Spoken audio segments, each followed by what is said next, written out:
For the best Italian food in Western New York, Elliot Apollo's, call 716-825-3675. The Lardon Construction Group. Fubo TV, the official streaming service of Do Champions. FanDuel, the official sportsbook of Do Champions. For all your summertime needs, beauty pools, as well as kayak pools. CX Chronicles, your total customer solutions focused manager. W.GG, the official energy drink of Do Champions. Hey, Sons of Erie, our artwork looks better on your walls. Hamburg Brewing, please visit our tap room on Boston State Road, Hamburg, New York. And finally, Fat Boy Surf Club for all your surfing needs. Welcome to Victory Monday. You got Randall and me today. No Miley. What's up, buddy? What's going on? How we doing? Not bad. Please like, share, subscribe, leave comments for us. We got our first comment of the day. It's a pretty funny one. 8:35. We're running on Keon Coleman, Tom boys. That is rude. Hey, Bills Mafia. That'll probably be what I put on this Twitter post in a second, so people will check it out. Yeah, happy Victory Monday.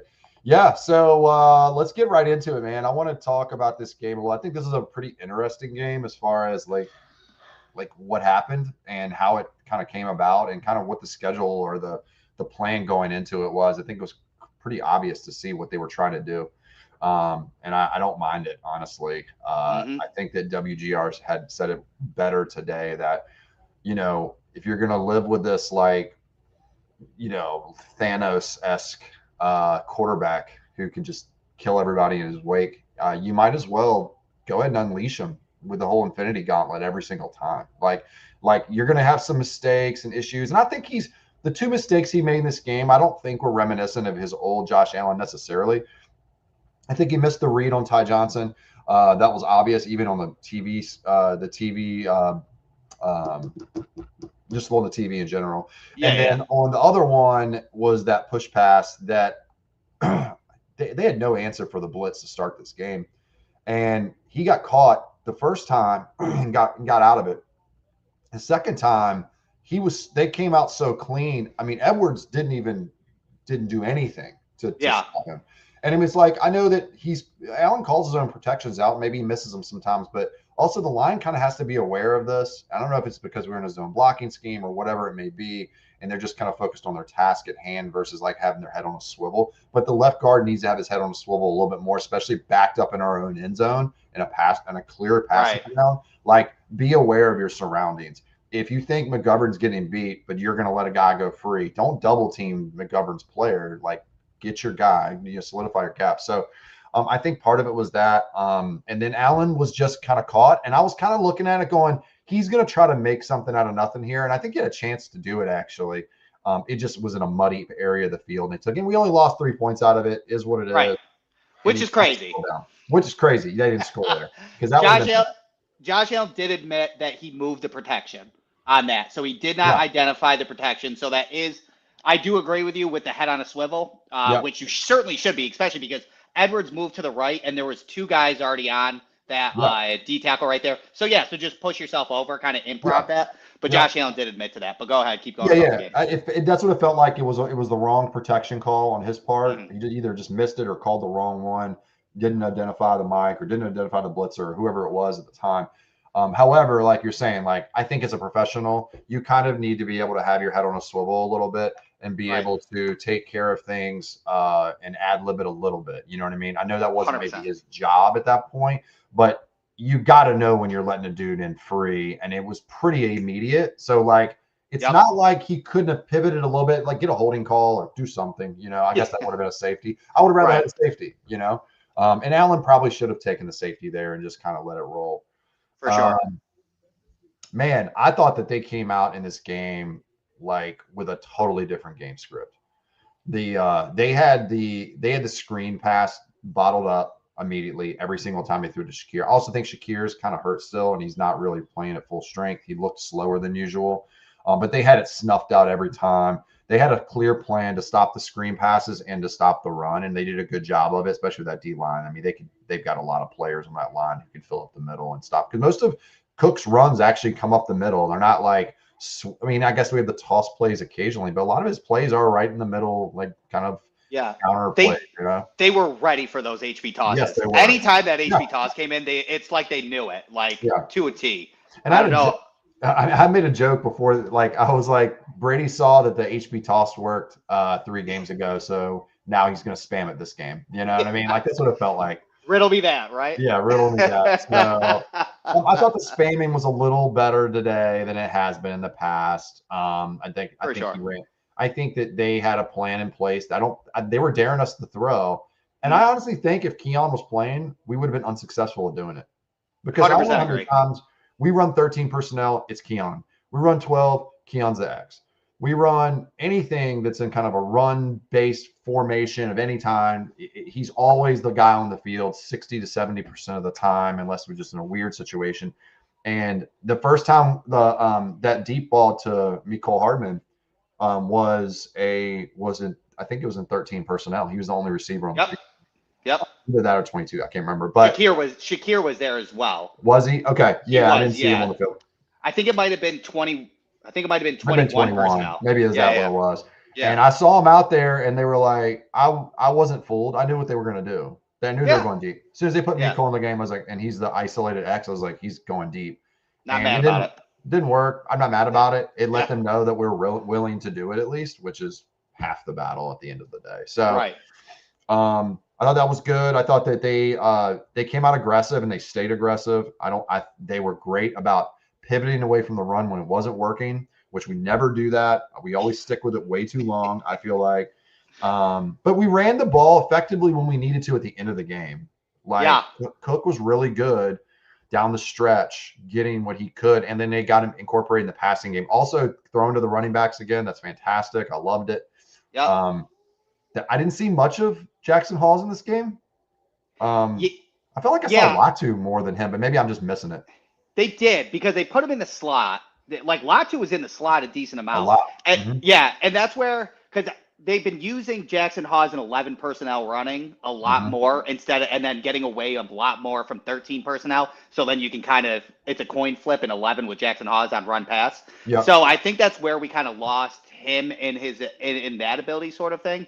But I mean, the run was just getting stopped. The most impressive thing, without a doubt, is Joe Brady actually agreeing, like not being so hard nosed. Yeah. Because Joe Brady in the second half would have ran the ball an insane amount and stuck to his game script, and then we would have lost without a doubt. Yeah. And good. The way he adjusted was just super impressive. Like they definitely had the screens bottled up, but like it's very. I guess this is kind of like relatively frustrating because it's what we see and it's what Joe Brady doesn't do. And the 2 games that he did it was honestly Tampa Bay and Kansas City Chiefs. Like when you saw, like in the first half, you saw Tampa Bay was blitzing an insane amount.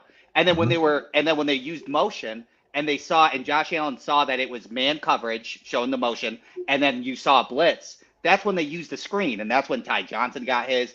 James Cook, same way. They used the Shakir orbit motion to show man coverage, and then James Cook was lined up against a linebacker, and he's going to win on speed every single time. Yep. And Josh Allen saw that. Like, it was his only read. There was 2 guys open on that play, wide open, and he just was staring down James Cook because he saw the mismatch. Yep. And it's like stuff like that. And I hate to be super critical because we just sit here and just talk about football, but we see that on tape a lot. And I'm more confused why Joe Brady doesn't see it as much until today or yesterday. And and he really used that. And it was super awesome to see. And, leaving the game, I told my buddy, I was like, hey, how many times did Josh Allen throw it? Can you like look it up for me real quick? And my guess was 35. And he only threw 30 times. Yeah. That's how much they hone him in, right? Like 30 yeah. I'm pretty sure at Cardinals, Jacoby Brissett threw 57 times? Oh, yeah, it was a lot. Jacoby Brissett threw 57 times, and then we're talking about Josh Allen. Have we even thrown 30? I don't think we've thrown 40 times this year, period. Are you sure that we've thrown 30? Was that his yesterday? We did. I'd be curious if that was his highest mark. The Ravens game. Oh, yeah. Well, there you go. Well, we were down 15, and we were in obvious pass situations, right? Yeah. As a typical game like that. So, like, stuff like that, I really feel like my optimism, because yesterday was so confusing and fun, which you're 100% right. Like, three touchdowns and 1 interception is way better than 2 touchdowns and no interceptions. Yeah. When it comes to Josh Allen, like 100%, right? Exactly. So just do that and stick with it. So, I mean, I guess the optimism grows is like, we're going to, next week we play against the Texans. Is that going to be the case? Like, Is he gonna open it up? Is he gonna remain that way, or is he gonna go back to typical Joe Brady? Is really the biggest question that gives all Bills Mafia anxiety and excitement at the same time, right? I think part of it, yeah, is just like Brady's been so apt to adjust based on the opponent, and I'm okay with that. Actually, I think that's a good way to play football. The problem is that he often leans into the same game plan. For sure. So it's always like we're going to adjust, we're going to do with the opponent, and then it's like you lean into this type of game plan every single time. And I get why you're doing it. I mean, honestly, dude, I know with Shavers, it's kind of, I guess we're beating a dead horse at this point. Everybody's talking about him, but man, I looked at some of his tape just from the clips I see on X, and like I've always known this, but his release package is really good. He's quick. Awesome. He's quick as a cat. He can get deep. Those separation numbers weren't just fluky. Like a couple of plays, he got deep on guys and got 3, 4, 5 yards of separation. And 100%. Allen didn't. Allen, that wasn't the read, you know? Yeah. Which I'm kind of over the whole love of the game stuff. I think, well, actually I'm not, but I think that you got to run the route like Shavers does when you're doing for the love of the game. You can't do lazy routes like Keon Coleman was. I think they were looking for reasons to bench him this week because we all wanted to bench him this week. All day, right? I mean, like, it's not a shocker. If Gabe Davis wasn't healthy and you didn't pick up Mecole Hardman, they would have been like, oh, you're going to sit a quarter, right? Exactly. And then you would have figured it out. What happened. Yeah. Exactly. Right. So, and then like, you know, just the separation down the field, the route running's way more crisp. He's the same size dude as, in fact, he's probably lankier and taller, maybe by an inch, but he's a little less rocked up. But I mean, he's lighter frame, yeah. He's lighter frame, but he's plenty big. As a receiver, I'd prefer kind of an agile frame over a thick, bulky one. He has good feet. I think that's one of the things when we scout receivers, we don't talk about enough is guys who have really good feet. Even if they're not real crisp route runners yet, they can learn it and be good at it if they have the kind of feet that translates to being a good route runner, in my opinion, the athleticism that's there, right? Like the coordination.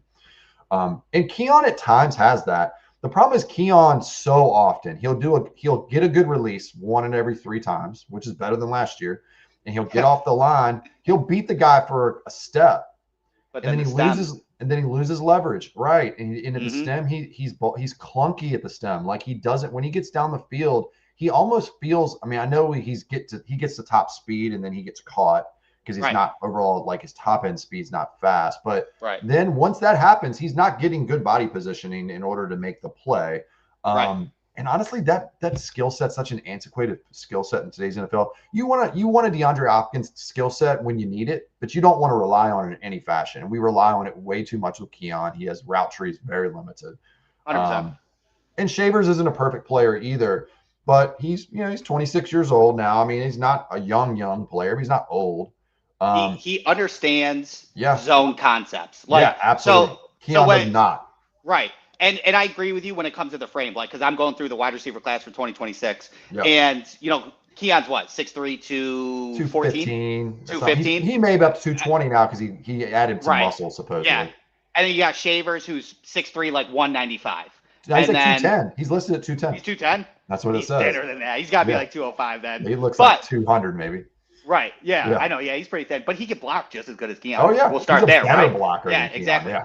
And when I'm looking at it, especially because like Xavier Worthy was so touted because he's so fast, right? So when you're getting into like the Xavier Worthy short, but speed is the name of the game now. So if you do want a 6'3" receiver, like you're looking at like somebody like Denzel Boston going into this draft, like he is a thinner framed 6'3" guy. That's who you want now because of those releases that you talk about. Yeah. These 6'3", 214, I think has a bigger bust ratio to it.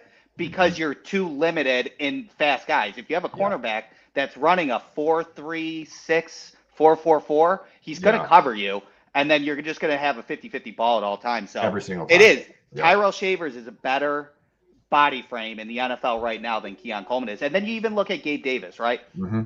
Gabe Davis is that bigger size on Keon, but Gabe Davis bullies people throughout his route. Yeah. So he just bullies people, and then he can separate at the stem because he's stronger and better. And that's what Keon really needs to learn is he needs to say, like, think in his head while he's running the route, I'm bigger than you, and I'm going to separate, and I'm going to use my body. OPI doesn't get called a lot. Just do it, and then see what you can get away with. Yeah, because that's all he's got. I mean, that's the thing. When you say when people say to you in the drafts, the scouting process, like, he creates his own separation at the catch point, or he creates his own separation with subtle push-offs, right? That's the code word for me that he can't separate. And I mean, that's technically pass interference. So like, why are we even relying on that kind of player, Right. to win in the NFL? I mean, it just doesn't make sense. And also, I mean, I just feel like too, like with his frame and his skill set, he shouldn't be on the field 70% of the time either, right? Mm-mm. I mean, we should use him and alternate him and Palmer in the X, and just kind of see where that goes. And we won't. Did you notice this is the first game all year I've watched the game and go, and I haven't said no one's open. The first game I watched, and I mean, every single game this year, I can tell when a quarterback is in the pocket and he's like checking. Allen misses reads sometimes too. But what I will say is he's doing it so often, he's not trusting it, and also no one's really open. Like, I mean, the 90% of the time, people just aren't free and open. This game, I didn't feel any of that. Like, he missed throws that Shakir, Curtis Samuel down the field would have been. Josh Palmer missed on that outside. Yeah. Like there was a ton of plays that he missed that could have made his day even look even more extreme. He could have 4 or 5 touchdowns today, but they would have pulled the dogs off, I think, a little bit. Yeah, for sure. Well, I mean, in the intermediate, he was 7 for 9 for 138 yards and 1 touchdown. Probably his best stat line in the intermediate of the week. And Shakir and Gabe Davis, again, and Tyrell Shavers can do it. I think Joe Brady can open up his playbook more because they can run choice routes. Yeah. Because they understand the zone concept. I know Gabe Davis ran choice routes. I know Shakir ran choice routes yesterday. And that really opens up because if you're running zone and all you have is people running their routes, it's basically covered, right? Yeah. Like a slant is covered in the middle from the middle guy. If you can do sail concepts on the outside, but that's basically you could have Tua as a quarterback. Because that's all he does. He throws that outside zone beater and he throws the post, and that's all he can do, right? Yeah. Like a seam slide concept that he does over and over and over. He spans it. That's not Josh Allen. Josh Allen understands zone concepts. His wide receivers need to do that, and they need to be in sync. That's what Gabe Davis brings. And I think Gabe Davis, man, I was impressed. This is the kind of usage I want out of Gabe Davis. 100%. Blocking, 3 catches, 40 yards. He should have had a touchdown. He dropped it. That was expected, but but it would have been great if he caught it. And then the scramble drill for like 23 yards when Allen's rolling right, and he looked like he was about to run, and then he just kind of flicked it in there. That was a really good job by him. He provides a certain level of comfortability with Josh that he doesn't currently have. He goes in scramble drill, he knows Gabe knows how to find the spots that he likes to throw to. And that's important because it keeps the chains moving to keep it going down the field. And if he gets an occasional deep ball, that's great, right? Yeah, he'll get a couple of those. He'll definitely get one. Yeah, but like I think finally, and this is kind of how I felt about Gabe forever. I always thought he was like a perfect wide receiver 4, and that was his best role, and that's what he is right now, and that's great. And I think they should sign him to the roster today because of it. I mean, I didn't want that before, but Keon's been such a disappointment that I just can't get behind him being more than wide receiver 5 on this roster. He's not as good as the guys that played this week. I mean, and it just opened things up. Now, Allen's got to reel back in a little bit, maybe. I think the perfect balance is in there somewhere. It's not like, it's not 2024 Josh necessarily. Right. It's definitely not 2025 this past game Josh, but it's somewhere in between where like he's taking more. At the end of the game, he did this. He took more of the positive gains. Like he had he had a chance to go down the field, took a play action pass, and he threw it underneath to Cook, and he took it up the sidelines. He just kind of slid over there. Yeah. Those are the kind of balls that are always open that he should take more often. And then, he's got to look. He's got to look for the screen on that play with Ty. He can't force it to Knox because he's just kind of feeling the pressure a little bit. Because at that point, I think he was still feeling it a little bit, and then 100%. He kind of kicked it up. So I think that it was great. I thought that was the way to do it, and you just reel back in the 2 crazy plays, and we've got an elite game, for sure. And Allen didn't carry everything. Those 3 touchdown runs weren't like. I mean, the last one was like we got to score to end this game, right? But the other 2 were kind of like it happened. Oh yeah, one was a 2-yard push, and then the other one, but they were still sound. Like they're not. And tell me if I'm wrong, because obviously I watched as much of all 22 as I could, and then obviously I was at the game yesterday and we were close, so I didn't get to see it over. But like my feeling is, before this game, other than take away the Chiefs, it seemed like McDermott, Brady, and Josh Allen were on different pages. Mm-hmm. Like McDermott was like, hey, we do need to get our passing game much better. And then Joe Brady went on the podium and was like, nah, our passing game's fine. And, all Bill Tomlin was like, that's wrong. That's like, not absolutely true. not. Yeah. We and can then see Josh that. Allen.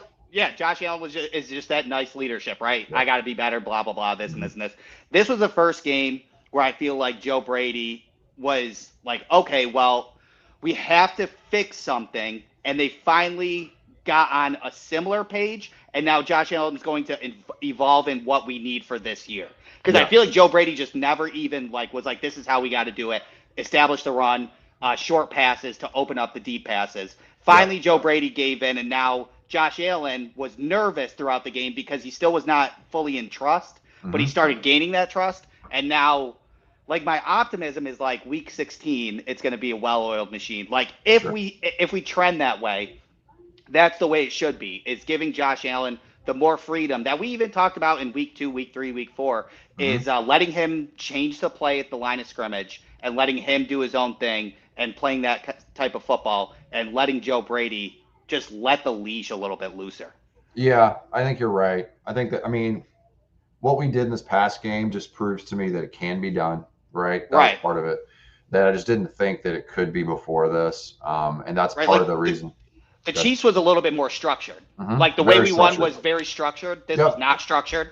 So now you're starting to see different ways to win, which is good going into the playoffs, especially because the AFC is just because they need to respect wide open. It needs to be respected because we can pivot back to the conservative approach and beat teams who go, okay, well, if we don't, they can pivot back into this pretty quickly. The other thing is they're going to give Keon another chance to be who he needs to be because they've invested capital in him. But they're much more likely now, if he's not doing well, to pull him and put Shavers in or put Curtis. Curtis, I know he had that bobble, but he caught it after the fact. That was really cool. I thought he played a pretty good game. He did. That was terrifying. That was a huge catch. Yeah. That and the heel was what got him in, which is really cool. I thought he played a good game. Otherwise, he didn't have big numbers, but he was good in the blocking game as well. Shakir was kind of a nothing burger, but they had that kind of sewed up. They were going to take Shakir out of the game and Cook out of the game. That was what they were going to do. For sure. Knox made one really good catch. Great route too. Great route, he knew where to go, turn and look. Yeah. He was a good receiver before he got supplanted by Kincaid. So it's not like he wasn't. He was still, I think, a top 10 to 12 tight end before he got lost his job basically. Yeah, we paid him as a top 5. I know. To be honest, for Keon, and I think that this is fair, and I know that it's tough judgmental, but Latu obviously played yesterday with Kincaid out. He had 6 snaps. Yeah. I kind of think going into the Houston Texans game, almost perfect. And work him in, because Latu was in the slot yesterday. Put him in the slot for 6 snaps. See what happens, and then just adjust from there and go on. And see if he knows, because Keon, everybody kind of overreacted, in my personal opinion, of him dancing in the pregame sort of thing. I don't care about that. Right. Yeah. He's excited to be there. And he had a good, I thought he was I know if the optics are bad, but I thought it showed he had a positive attitude about everything. He wasn't going to be down on himself. For sure. And when it comes down to it, but you still kind of an extra gut check would work, which would be playing against the Houston Texans and only having 6 snaps, right? And when the offense might be a good oiled machine and stuff like that, do that and then just adjust. I think that we probably will. I think he's not going to. I don't think he's getting heavy duty snaps right off the bat. I think they want him to earn the trust back again. That's what it feels like. That's what we say, right? That is what should happen. Well, we've been calling the fan. I think they've started to have a wake up call about what the fans or what educated fans were saying for over a year now. Right. You don't need a wide receiver 1 by any means. I don't care about that. We get one in the draft, great, that's awesome. But I don't need Jamar Chase. I'd love to have him, but I don't need him. I need another guy who can be on the field all the time and separate. And Shavers did yesterday. So I'm not saying he's the answer by any means. We do need more, I think, in the future. Sure. But the offense becomes less of an issue for me that we could pivot into the pass game when we had to, because that was the thing for me is when teams knew we were going to run, when teams know we're going to pass, can we pass? And we had not been able to. When they pivot into it, they just shut it up, or we get meaningless yards that don't matter, like in the Miami game.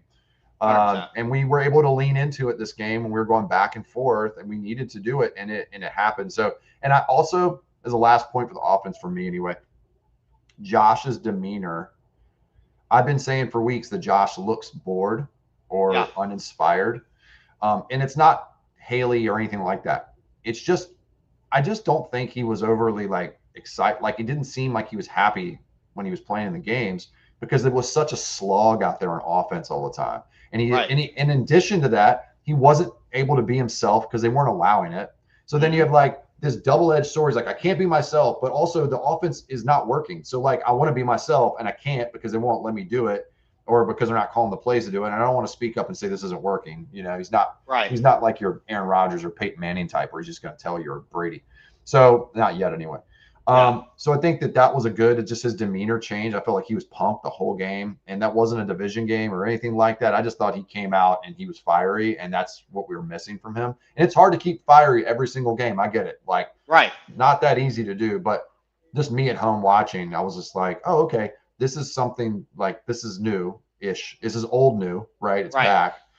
And maybe this can carry on through the postseason. That'd be fine. I mean, that'd be good. I mean, this is an opportunity. I don't think this necessarily is a Super Bowl team, but I think this is an opportunity to get to the Super Bowl in a year where the Chiefs and the Ravens and the Bengals won't make it. Well, they might not make it, right? So, so there's an opportunity here to take advantage of, and we can still win this division. We still get the 1 seed.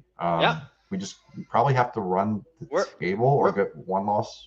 We're the favorites to win the AFC right now, by the way. Like Vegas, after that win, Vegas. They still know. Yeah, they know that no one can compete with his nuclear. Like, when he's at nuclear level, like last game, like, there isn't any other players like him. I don't care what you say about Drake May being a poor man's. It's not close. Like, he's not going to go that way. He's not carrying his team on his back. He needs more adversity before we can even get close he's not getting any adversity. Very little pressure. Like, he's getting wide open receivers down the field all the time. Like, the Steelers game was adversity because of turnovers and they lost. Exactly. But I fully agree with you. I think that the attitude. I mean, fortunately, Baker Mayfield told him he had small hands, so maybe that was a little fire sort of thing, which I love. He has huge hands, by the way, like 10.5-inch hands. That was a bad diss for Baker, even though I do like Baker. But I think the moxie. I think you're 100% on the moxie. And just to piggyback off that, is he threw tight window throws. And that's where that moxie came from, that he gained, that I think you're right about. Is he threw tight window throws. The one to Palmer was real good. That was and Gabe. That was freaking rocket. And Shavers. That was a rocket. And that was an out of body. Like, it was like here where he got it. That's trust. Like, Josh Allen slapped up Tyrell Shavers, and I know that we see Josh Allen every day sort of thing, but he is a superstar, and Tyrell Shavers got basically Josh Allen's game ball when he slapped him up at the end of the game. Yeah, and he's the 53rd guy on the roster pretty much. When the season started, he was 53. Like, that's a big deal. I bet that's a big deal to Shavers, and I love everything about that for him. And Josh praising him. Absolutely. Yeah, I think Josh is an outstanding leader, and I think the guys love to play for him. I think he's the kind of guy that people want to follow. He's got the perfect balance between call you out and rah-rah, For sure. I mean, he says he's not a rah-rah guy, but I like all of his speeches I hear. I'm like, that sounds rah-rah to me. It's not. Oh, all day. Yeah, he's not Trevor Lawrence, which is the least rah-rah guy ever. I thought that some of those throws with confidence to Tyrell were important. People don't realize somebody said on Twitter today that Tyrell why didn't he do anything before? And it's because of how they were utilizing him. He wasn't being used. Yeah. He was a 4th read. He was playing tight to the formation a lot of times. A lot of the routes he was running was little out routes, 3 yards down the field, catching it, turning up field and running with the ball. Or little, short digs and things like that. Like, he wasn't doing a whole lot of the X boundary receiver stuff, and that's really what he is skill set wise. He is an actual X boundary receiver based on his side. I mean, this guy was a top receiver recruit and went to Alabama.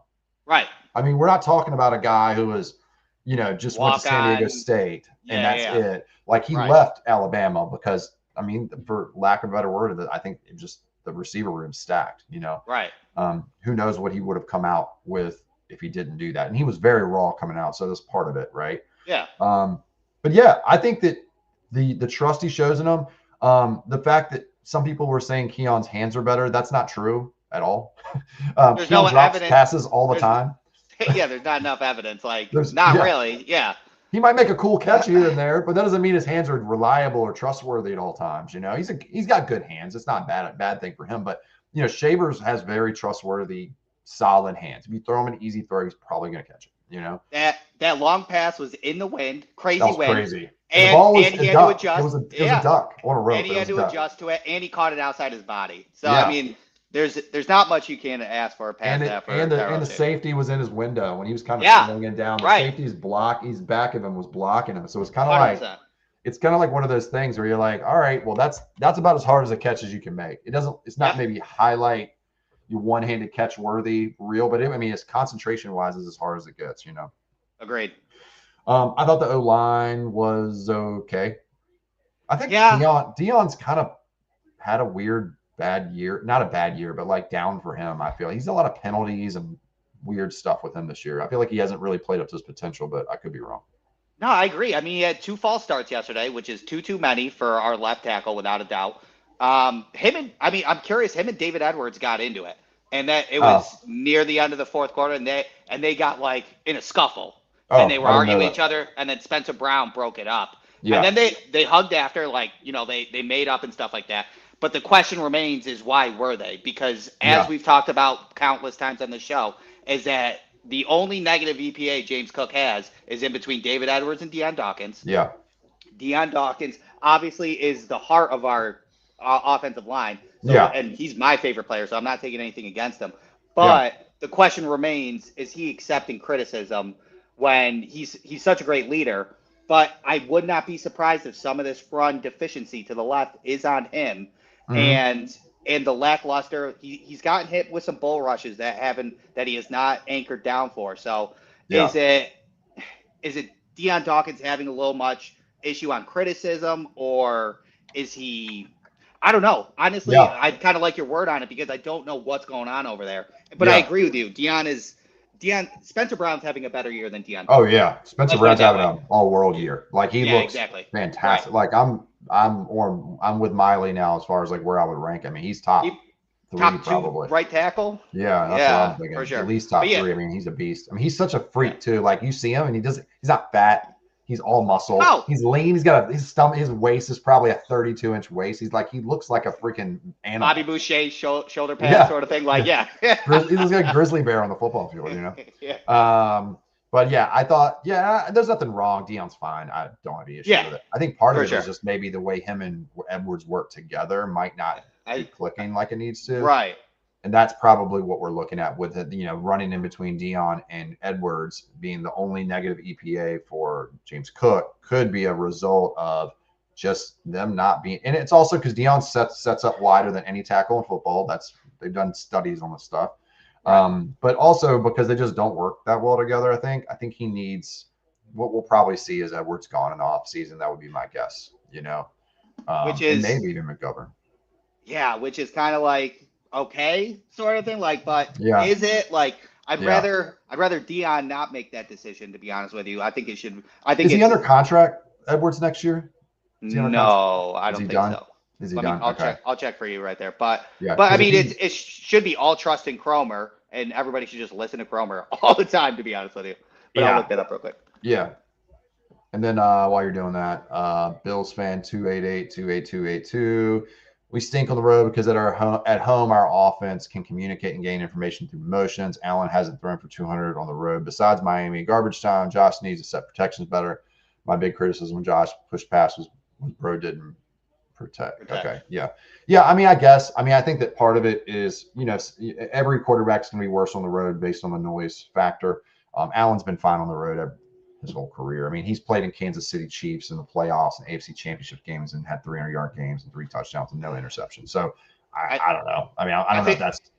I think the wide receivers being able to do choice routes is going to be so big in this final stretch, because that in away games, at least if you identify zone, somebody smart will sit in the pocket, and that's really what Josh Allen needs now. And then Beasley's the king of those. That's all I'm thinking about, right? Just easy. Yeah. Just easy button throws. You just ding, ding, ding, like just take care of it, right? Give me a Give me a wicked whip route. Like, I love whip routes. Like, that's what Cole Beasley did, right? And that's what Stephon Diggs, right? A whip route always works. And Curtis Samuel did the whip route that one game, and it was clunky looking, but he caught it. I remember that one. Because Samuel's kind of a stiff route runner. But yeah, oh man, the Beasley routes. I remember watching him and just seeing it, and Allen going there every single time. Dude, Ty, before we get to defense, Ty Johnson was probably my player of the game. I thought that he was fantastic in running the ball too. Like, we haven't had a good runner outside of Cook all year. He ran the ball effectively, caught the ball effectively. He turns upfield. He has a lot of juice. He's explosive.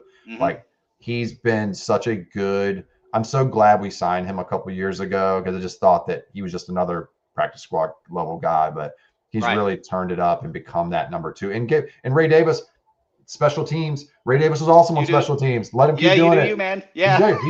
He runs straight forward and fast as he can, and he can take. He's got good contact balance. Yeah. He busts through it. It was great. He can hit low crevices. It looked good. I guess that little loss of weight was maybe what their game plan was. Maybe that's what helped. Tied RB2, and then use him as an RB3 and return guy sort of thing. I do worry, like with Mecole having the fumble at the end, that they will, like, McDermott's a quick trigger on these guys who are in the back end of the roster. I don't want them to cut him. I know we have 7 receivers. I would much rather them cut Keon Coleman. They won't do that.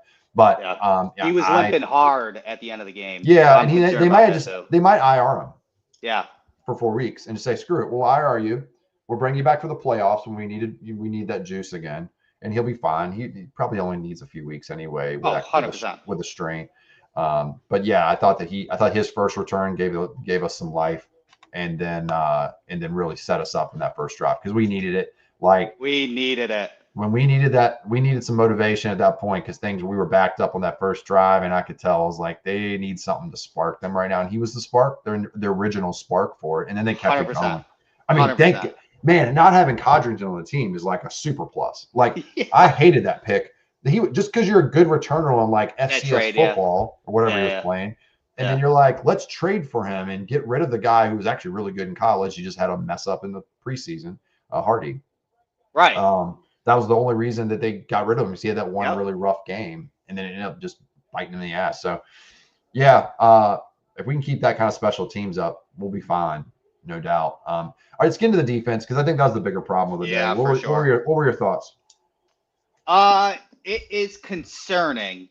It's concerning. I mean, coverage-wise, DB's great. You know, I guess I would probably give my defensive, obviously, Cole Bishop. Cole Bishop had an amazing interception. Coverage was not bad. You know, we only let Emeka get 40 yards. Everything was pretty solid in the deep. Poyer was a tackling machine. He got stiffed arm real bad. I bet we see it on pancakes tomorrow.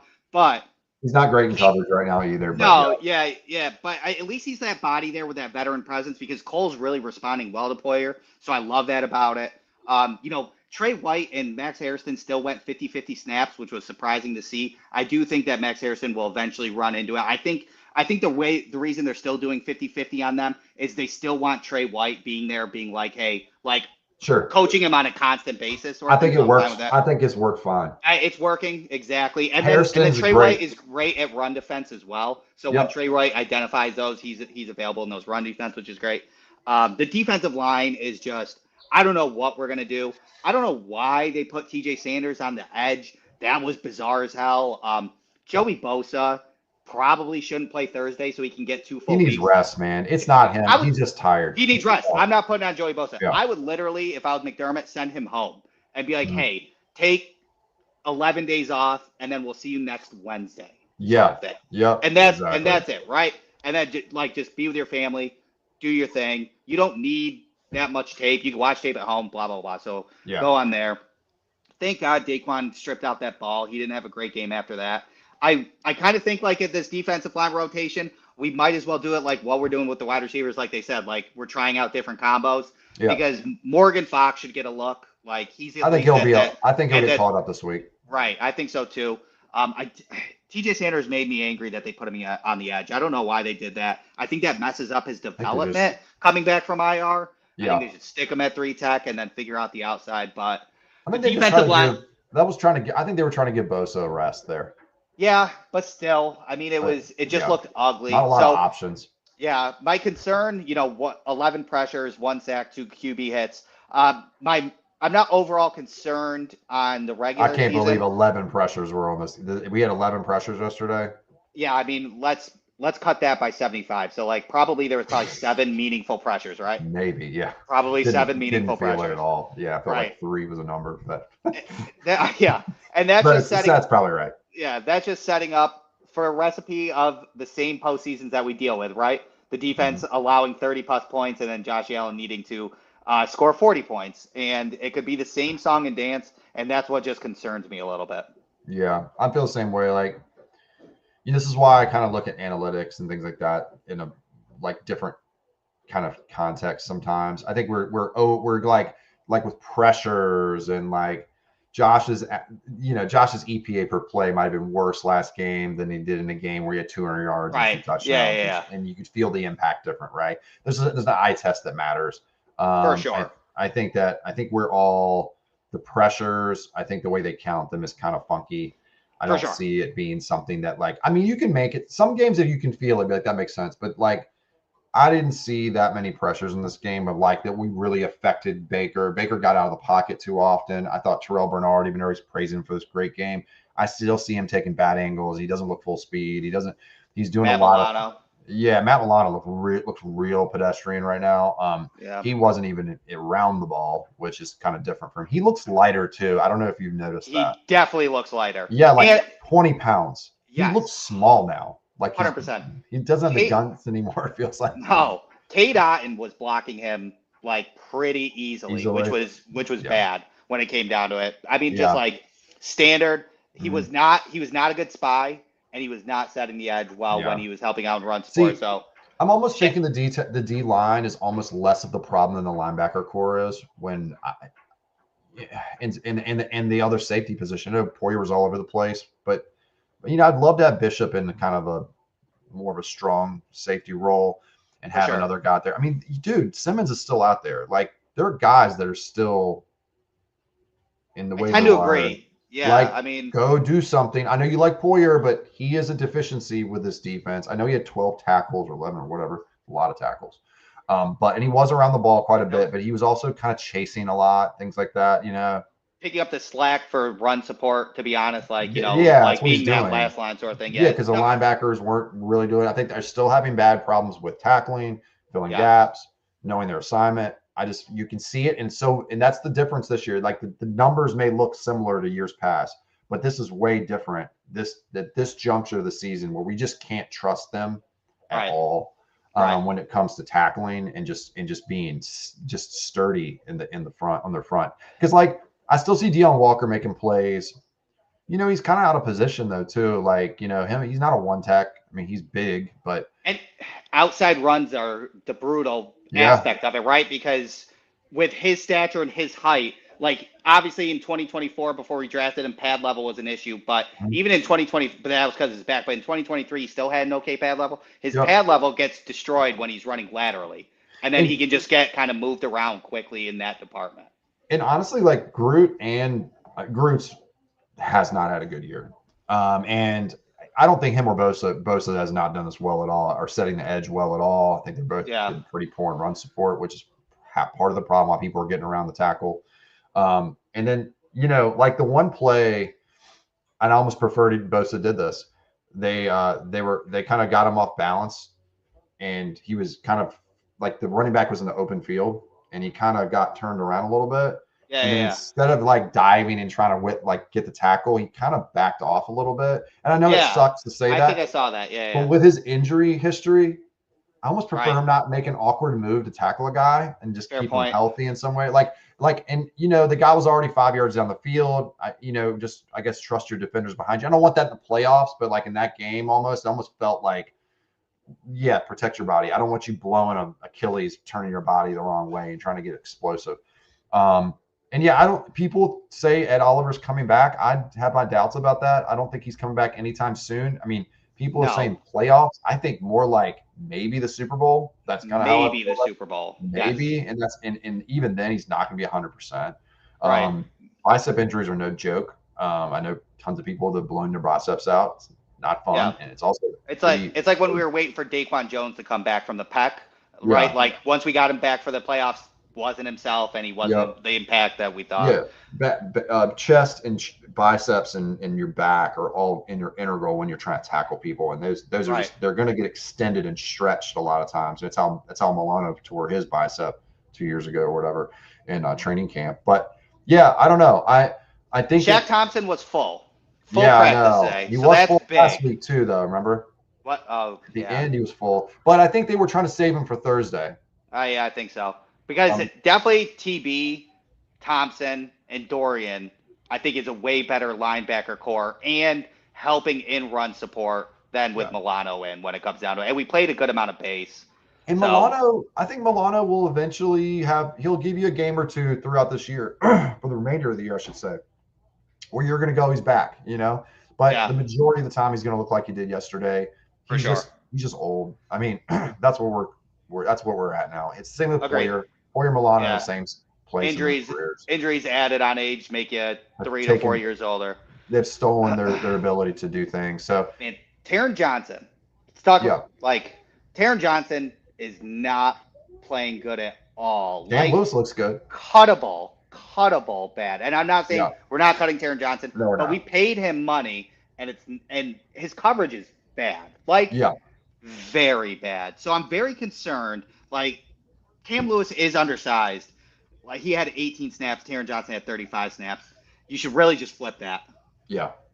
And I can't. It sucks. In slot, McDermott you has don't to have give it up. Big. In the slot corners, but I think that's another problem with the run D is that Taron Johnson's more of like almost like a linebacker out there in some ways. Yeah. Where Cam's not. So Cam's getting a lot more of his playing time than he used to, and Taron has lost a couple steps. So then you're missing, effectively you're missing another linebacker on the field because Taron's game has always been elite in run defense. He's never been an elite pass defender, in my opinion. I think even when he had his good elite year in pass defense was like 2 years ago.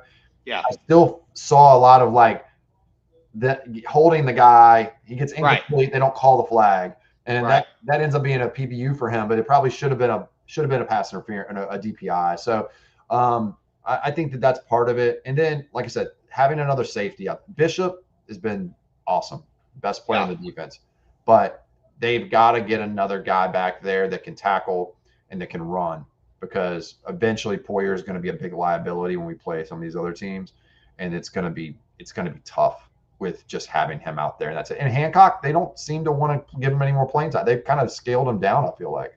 I know. Yeah. Did you know what his snap count was? Let me look right now. Yeah, because I don't know if Sal posted it or anything, because sometimes he does that. Yep. I got it. While you're doing that, I'll answer this question. Another one from Bills fan 288. Deactivate Keon on Thursday Night Football to bring Elijah Moore back. I felt more than I agree with that. They're not going to do it. I don't know. Miley might be here and disagree, but you are preaching to the choir between me and Alex on that one. You get no pushback on that one. And also Curtis might not play because he has that shoulder. He has a neck and a shoulder or whatever now, so that's probably not going to work. But so same with Taron Johnson and Hancock. It was 15 and 51. So Taron Johnson played 73% to Hancock's 21%. So that's a big difference. Poyer, you mean to Hancock? No, I'm sorry, to Taron Johnson. Poyer played 83%, and then Hancock played 21%. So 15 snaps for Hancock. So Hancock must have been moved around Poyer a little bit. 58. So Hancock, I think Hancock was used in a couple of dime packages. We didn't use dime a lot, but I saw Hancock in that dime, and then we saw him a couple times out there. I think you should just let him sink or swim. I know that he doesn't trust him, but I thought this game, the game 2 weeks ago was a good one. The Chiefs game he played very well in, and then the Dolphins game he may not play it as well, but I think you'd let him take his lumps in these games. And even tomorrow, Thursday, it's Davis Mills would be perfect because Davis Mills, and just let it ride and see what happens. They're not going to do that, but I think we could have Mason Rudolph in 2 weeks too. So it could be a good little run to get him prepared. The problem is this is why I've had such a hard time with Bean this year, is just because we've said things about this team for a really long time, a couple of years, that need to be worked on and fixed. And keep doing what they're going to do. Keon's the first sign that they were like, okay, we made a mistake, and him going to get Hardman and trying to trade for a receiver, if that really happened, those are good signs for us saying, oh, he's listening to us finally. Because over the last at least year, people have been saying the same exact thing. It looks harder. We need to get the offense moving, blah, blah, blah, and it just doesn't look right. And he finally said, okay, right? So, and I mean, I hate to say it, we were all right, not him. I mean, he's a GM in football. Like, you should know better than us for sure, right? Yeah. So even drafting Keon, most of us were like, no, don't do that, right? Lad McConkey's on the board. Xavier Worthy before that when we gave him up. There's plenty of guys that we could have taken a stab at that would have been much more effective, that they just kept going to the well with this type of receiver for whatever reason they like them. Same thing with the defense. I do worry that the Poyer thing is so comfortable that they just say, we're just going to keep riding like this just in case. But meanwhile, he's kind of, I know he had 11 tackles, but he's still kind of holding us back in the pass game in some ways, and also in run support, because he's not going to be as effective coming up to the line. Can't cover a deep half. No, he if can't. He's sitting in center field. That's not Bishop's game either. To the sideline. I know. It's not Bishop. I know Bishop's been great in coverage recently, but it's a lot of his stuff he's doing is not, other than the one interception. The other two were him covering ground in the lateral area of the field, like side to side, and under 15 yards. So, I mean, that's where he was great in college, Yep. So it's not surprising. So we'll see what it looks like. I think we need safety help. I think there's options out there. I don't know. I don't think they'll do it. If they did it, I'd be super surprised and be like, okay, they're in on this team. And then we still need D tackle help. I mean, for sure. There's just not the continuity on D tackle is the bigger problem. They just don't look like they fit well together. I agree. And I do think it is like the meshing around, trying to figure it out, because it is a very good idea. Our defensive line is such a good idea when healthy, but I think they're trying to keep it that way. But realistically, we just have body types and certain things that we just kind of need to stick to a script on the defensive line to figure out and see where each position goes. But I agree. I mean, when it comes down to it, here, we'd feel better, right? 100%. Like that's a Chiefs game, and I was like, oh, this is what it can look like when you have this type of player on the field, and he 100%. Filled all the issues that we had. 100%. I don't know if it works against the Ravens, but that type of team or the Eagles. I feel like Kyle Brandt needs to make a video that says, blow up the dumbass process. Because to be honest with you, the trust the process situation, first of all, it didn't work for the 76ers. Yeah. Didn't work for us either. So to be honest with you, like, you got to throw, I think they were so strict and heavy on trusting the process, and that's where it got in their head. And Brandon Beane is always, if you keep kicking the door down, it's eventually going to come down, right? Well, that's a bad idea until you get to year 8. But but you also can't be like, this is the process that's working this whole time while we kick down the doors. I understand that every single postseason we are kicking the door down, but we haven't made it to the Super Bowl yet. So change the process, blow up the process, and then readjust. And I think yesterday was the first time where they said, okay, we are wrong. We need to adjust ourselves. We need to look at ourselves instead of look at everybody else. Well, the type of team we have too, like the elite weapon that we have, well, maybe 2, right? Josh and James. Yeah. James is not a typical bell cow running back, right? No. He's going to wear down if you give him too many carries. And that was one of the things I really loved about this game is they split the carries up better than they had all season. Yep. And but if you're going to lean behind your superstar, lean behind the better of the two, first of all, and just ride them. If you got nothing else, ride them out until the cows come home and you figure out where it lands you. At the end of the day, if it makes you the best team in football, that's fantastic. I think there's a chance of winning this year based on what the league looks like. This is, if we, even though we're kind of on a down, like we've got more issues than usual, so does everyone else in the league, and that's 100%. Our chance. We've got to take it. That's why I'm like, go get a safety, go get players, and there's plenty of guys in the free agent pool that want to win a Super Bowl. Go get them and just kick some cans down the road. You don't have to pay too much to them anyway. Right. And then we see where the chips fall where they may, and we still don't strap ourselves down with a bunch of late season free agent additions. Nobody cares about that. And just go hard at it, because this may be the best opportunity in the last 10 years to not play an elite team in the Super Bowl. This is a clear situation that we could have, that with 3 minutes left in the fourth quarter, it's not who's going to get the ball last. Like, the opposing quarterback is destined to make a game-winning drive, right? Yeah. Because then you're looking at Patrick Mahomes or Lamar Jackson or anybody on the NFC side. Well, obviously the NFC side is rough, but this is the first year where now it could be reversed to where the AFC Championship game or whatever, this Drake May or the Patriots or the Colts are going to be like, shit, Josh Allen's on the other side, and then they fumble like we do, sort of thing, right? And we've never been here before, and they've been here multiple times. Exactly. I mean, this is the perfect opportunity to do it. Look at the standings right now. It's nuts. The Broncos, fool's gold. Colts, clearly fool's gold. Patriots are pretty good, but they're fool's gold. They're not a number 1 seed level team. I mean, you get the There's Steelers. a recipe to beat them.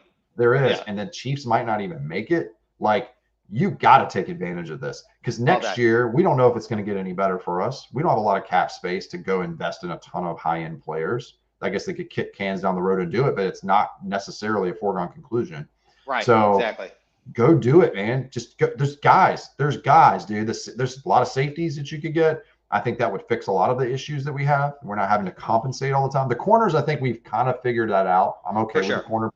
Yeah, Benford looked good again. Benford looked good again. Yeah, Benford's had better last 3 games. He's been much better. The linebackers need help, but I don't think any help's coming. I think Shaq Thompson's probably their answer at that. And I think I'd be okay with that. And I love it. I'm fine with that. Thompson's been the best linebacker on this team this year. All day. There's no edge guys to really go get that are any better than we got. Whatever. Morgan Fox, though. Let's see Morgan Fox on Thursday for sure. Put him on the field. Yeah. Give him the Solomon role, I think, is probably a good idea. And then, maybe another D tackle. And I mean, these are easy things to be able to pull off. I don't know why they don't do it other than just because they trust their guys or whatever. There's a certain point you don't trust your guys anymore when they give up 200 yards on the ground 3 times this year.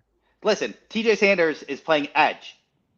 I mean, at this point, if you don't trust you trust a free agent who's a veteran that you can stick in 3-tech or stick on the in 3-tech to help out with that. So you don't need to put people in positions that they're not supposed to be in. Eventually, our corners are going to start having to make plays on the outside too, like to get some. I mean, I guess Harrison did get 2, but Benford's going to have to. I know Benford's been good the last 3 weeks, but he needs to start making some plays, like creating some turnovers. The safeties have been creating turnovers, but a lot of it's just Bishop carrying the load. Yeah, we definitely need more turnovers. Yeah, like I know he was pre-draft. He was looked as a little bit of a reach at the end of the 2nd round, but I mean, I think that's starting to look like a steal in some respects. Yeah. But yeah, they got to figure that out. I think it's a good week to figure some things out. I don't think they're all. I mean, Nico Collins is a really good player. They got 2 good rookie receiver. I believe he's questionable too. Yeah, it's an ankle. I think he'll probably play. He was limited today. Also, just to get a little recap of what that's going to look like, Stroud's definitely out. Most likely Petrie's out as well. He's still limited with concussion. I think it's too short of a week to turn around and play, but he could play, but he's probably not going to be 100% if he does. I think they probably take the 11 days after that to get both of them really right. Running game's nothing. This is the type of team that we should beat. They don't have a running game to speak of. We won't have to. We open up the intermediate, which is perfect because we're going to have to use the middle of the field. Their outside corners are very good, so use the middle of the field and just run the ball, and then we should be able to get pressure. And that, regardless of what our defensive line looks like, we should dial up blitzes. We can just stay away from Stingley. We know that we don't have a dig, so this is one of those games that actually can kind of play into our strengths a little bit, where Stingley's not going to know who to guard in some respects. He's really the other one was Lassiter's the other guy. Is that right? Lassiter, yeah. Lamar Lassiter. He's not much of a man-to-man kind of guy, in my opinion, but he's a good player. I think we can take advantage of him a little bit. But their weaknesses are where our strengths are too. Like exactly, we're good in the middle of the field. We're good in the run game. We're good in the screen game. Those are the areas that they struggle with more so because their linebackers are kind of and they've got great edge players. I don't know what their interior looks like. I haven't looked at it. So D tackles, I don't think there's any. They're not like elite there. It's not like we're playing Vita Vea again. Right. And then if Petrie's out, the safeties are going to be weak. For sure. Yeah. And we can kind of victimize that. What's your score prediction for the game? In Houston, so I have 27-21 Buffalo. I think it's going to be a low-scoring game. Think it's going to be completely low-scoring? I think we're going to get – I think that our run game – I think our run game's going to get going. I think James Cook gets 2 touchdowns, and then maybe an easy – yeah. I still think it's a 20-point plus game. Shoot, the Titans just scored 13 on them. So we should be able to do better than that. I'll say 24-13 Bills. Nice. I don't think they're 13. going to. I would love a 13-point win, for the defense to get their kind of bearing straight. Confidence. So that'd be because ideal. we'll have 11 days to kind of reevaluate, a mini bye week to reevaluate things. The last Thursday game of the year. This is a late season mini bye, which is really nice. Yes. We're going to Pittsburgh, I think, next. Yep. And then we get to Cincinnati, and then the rematch with the Patriots. Sucks it's in New England. Sucks we dropped the one in Buffalo. Yeah, I know. That sucks. I wish it was in Buffalo, but whatever. We just got to do what we got to do at this point. I'm hoping we run the table. I think there's definitely an option there. I think the Eagles are very gettable as well. Even the Eagles is weird, man. Their defense is okay, but they're not like elite. Like, I watched the game, and I'm like, how are the Lions having this much trouble? They just looked out of sync completely. And the Eagles' offense is just hot garbage most of the time. I know. Even Barkley's not even playing good. I know. All year. This is like almost a beefed up small version of Kirk Cousins and the Vikings, right? They're getting these one-score games, and then the playoffs come, and then you don't get that one-score game sort of thing. That's the vibe that I have on the Eagles because they just can't keep getting away with it. Same with the Chiefs last year sort of thing, even though they made their run, but they're the Chiefs. But, yeah, they're just not playing the right side of ball. We were close to that. Like, we were kind of playing Eagles-esque ball, and we were not doing well about it. So, so I don't see that their recipe is going to end up working either. Well, I think the person who knows that is A.J. Brown, by the way. Yeah, they know what's happening. The 2 years ago, and I heard the people inside the building aren't super happy with Jalen Hurts either. Yeah, based on him not producing the pass game. I mean, he'll get one like with 300 yards, and then he'll give a 5 weeks in a row of 120-yard games. It's weird because it reminds me a lot of the Eagles 2 years ago, the season where they beat us. In with the rain game. That OT game. They remember they start off like we're like 9-2 or something, and they just trailed down the stretch, and they end up not winning the division to Dallas, and they lost in the first round of Tampa.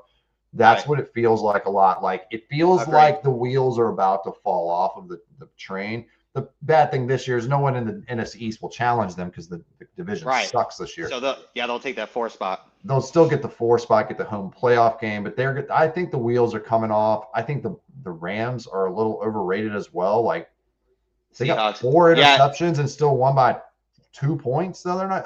Yesterday. Like, how is that possible that you only win by 2 points? They were talking about Stafford having like continuous MVP season. He had 130 yards passing.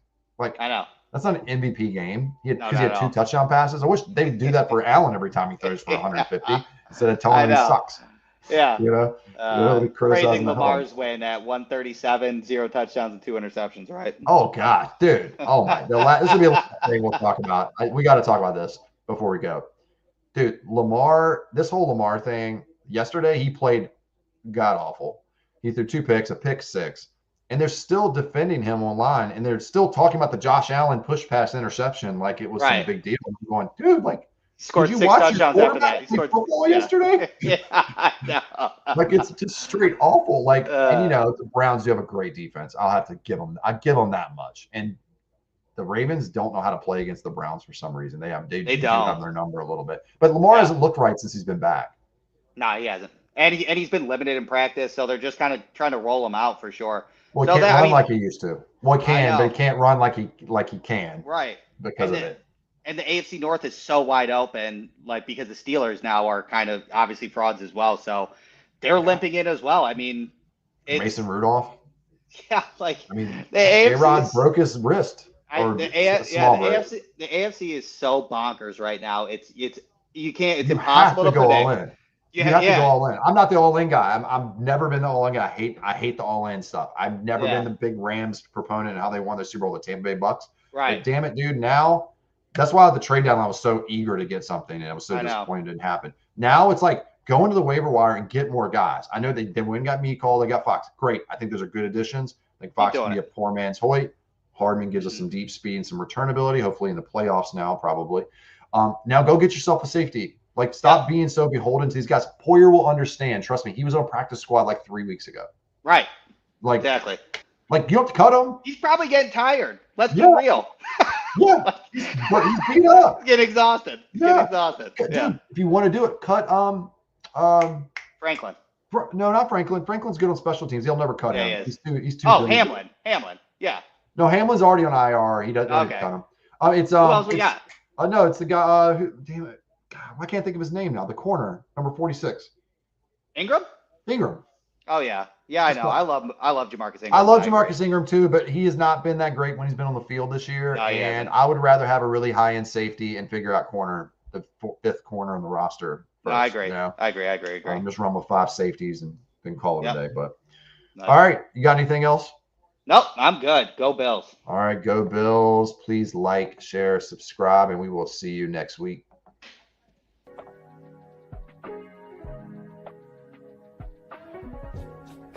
For the best Italian food in Western New York, Elliot Apollos, call 716-825-3675. The Lardon Construction Group. Fubo TV, the official streaming service of Do Champions. FanDuel, the official sports book of Do Champions. For all your summertime needs, beauty pools, as well as kayak pools.